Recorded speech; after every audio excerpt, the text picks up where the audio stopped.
Hello and welcome to my channel. This is Jeem. Please remember to like, comment, and subscribe. You can leave any comments or question that you want at the bottom of this video, and be sure to check out my published works on Amazon. The link is in the video description of this video, as well as on my channel and on my X or Twitter link. So today I wanted to talk about not having to know everything, and that's how we get to this topic of absolute metaphysical certainty. You may have heard that term before, but essentially what it means is you need to know every single thing in the universe. And I would have to say, no, you don't. I've been studying theology for a few years now. By no means am I the master. I might say that jokingly on my channel sometimes, but I'm not really the master. I'm not really the gold standard. I'm not even the silver platter or the bronze place. I'm just a guy who's studying this stuff, partly for my own enjoyment, and also because I want to know what's true. But I realized throughout that journey that you actually can't know everything in the entire universe. And yet there are so many people on the internet who are studying theology. Most of them are young men. So again, think about this as you're going into this. Humble yourself a little bit. Most of the people doing theology on the internet, studying it, learning about it, talking about it, are young Western men. Not young women. Not mature women, not mature men, not priests, young men on the internet.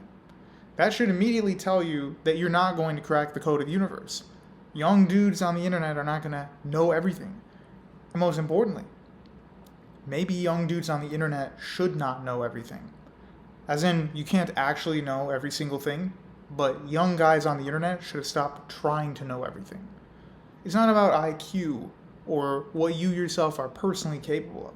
Human beings just aren't meant to know every single thing. You may say, well, hang on a minute, Jim. How am I supposed to debate and debunk atheists if I don't know everything? And my response to that would be, maybe you don't need to debate and debunk atheists. First of all, you don't need to know every single thing in the universe in order to debate, whether it's a friendly conversation or even a timed debate somewhere on a university with a colleague, a friend, a family member, or even a rival of yours. You actually don't need to know everything. See, the Bible doesn't explain to its reader that they need to know everything. It doesn't say that to the prophet Moses. It doesn't say that to pretty much anybody else. There's nobody in the Bible who must know all things. Most wise people of the Bible, Solomon, he ends up knowing a lot of things because he gains wisdom, and yet he ends up doing many immoral things anyway. So this idea of having to have all the knowledge is not biblical. It's actually a heresy known as Gnosticism. To attain gnosis, or the proper knowledge, that was the way to salvation. There's many groups today that act as if they have some kind of Gnostic elitism. That's how they gain their salvation.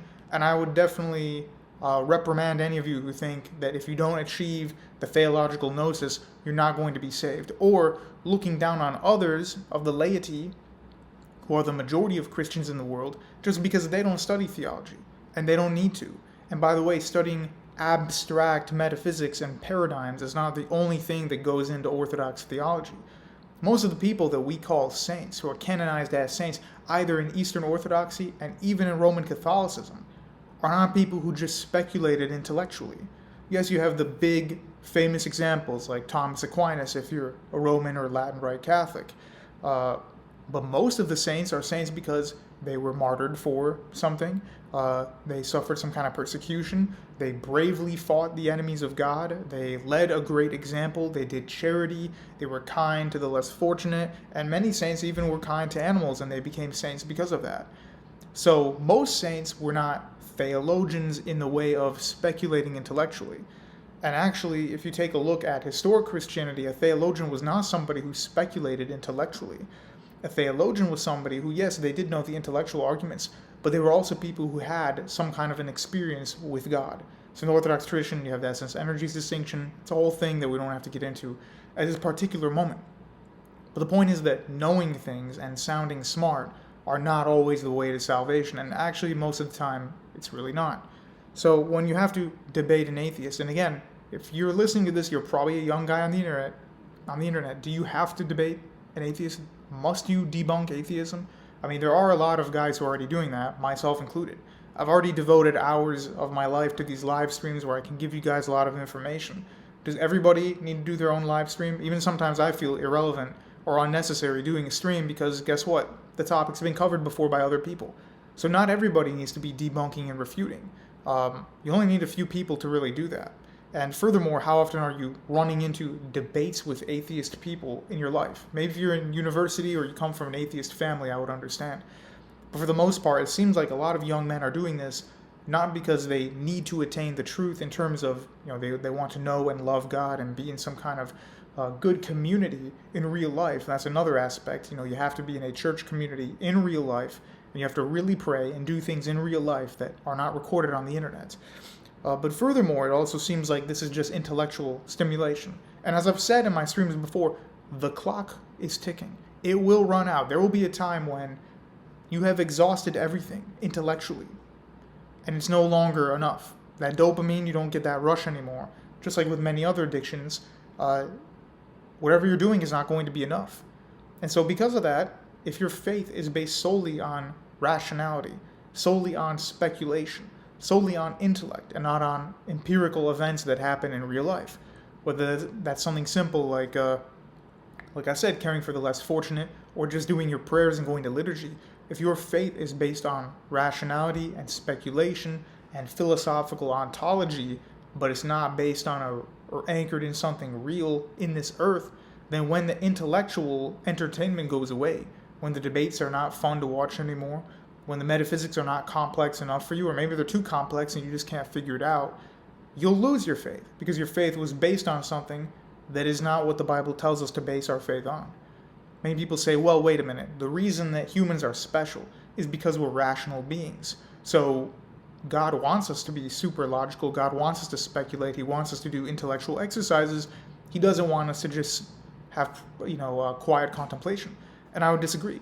In Jeremiah 17:10 and in Revelation 2:23, both the Father and the Son state that the way they search for mankind's heart is his physical organs. Like a physical heart, a physical brain, and physical kidneys are also mentioned. The root word for that is nephros in the Greek. So if your physical body is what God's looking at, then that's an empirical observation. That means that your rationality and your intelligence isn't related to the soul, because the soul isn't based on rationality. Because if God wants to find out about your rationality, he'll check your physical organs. He doesn't need to check your soul for that. So the soul is not something that's about rationality. It's something else. It's the breath of God. It's the nephesh, which is described in the Hebrew. So it's life. It's a real, actual, living, breathing life that sustains you and that animates you. That's what the soul is. So as a matter of fact, no. Being super intellectual and speculating all the time is not what your soul should be doing, because that's not the reason we have souls in the first place. So my advice really is study theology all you want. Be careful with what you're doing. And for every 10 minutes you're studying theology, you should probably spend an equal or greater amount doing the proper religion. So doing the prayer, doing the fasting, attend church as much as you can, all right, based on your schedule. If you're going to talk to people about complex ontology and metaphysics, talk to them about the lives of the saints. And you'll realize that many of those saints were not debunking people all the time on the internet. So thanks for watching, and you can check out, again, my library of stuff if you're interested in, hey, I'm confused, I have doubts against atheism or some other religion. Check out the library of content I've made. If you're into reading, I'm doing a third and final version of the Misunderstood Bible, fixing the formatting, and I added maybe like 80 pages to it. So if you've already bought it in the past, you don't need to buy it again. I mean, just being honest there. But if you're some kind of a collector and you really like that stuff and you want a new version of it, go ahead. Anyway, thank you for watching. Like, comment, subscribe, and share this video. And that's it.